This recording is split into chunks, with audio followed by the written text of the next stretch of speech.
Now, a closing note about your weekly teachers' meeting. We've said something about this already, and I've saved this time to say a little bit more about it because it's so important. One of the hardest things that you will do is to have the weekly teachers' meeting. I know that. It is absolutely one of the hardest things you'll ever do. And you say, man, my attendance is poor. Yes, but you ought to do it. It's very important to have it. You need it. Even if you have 50% of your workers, try to get more. Try to make it exciting.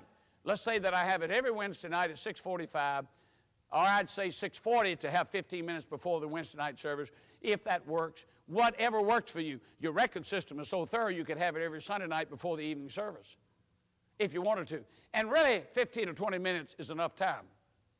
If you need more, then give yourself more. But you schedule it. Have it on your annual calendar like we've got in your sample.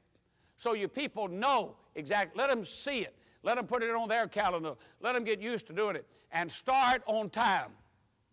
You can start by having a word of prayer. You can start by singing a simple chorus. Whatever you're doing, start on time.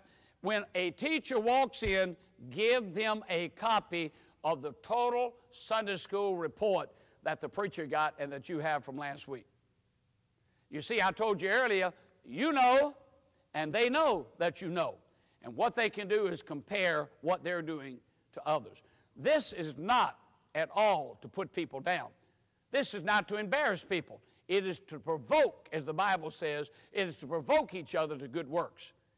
It helps us understand that we know what's going on. Now, you know, in America, we got records on whether we make our payments on time. The bank keeps it. We got our credit reports. We got all these things going on. And it's sort of funny, you know, we come to the things of God and we don't want to talk about whether we won anybody to Christ.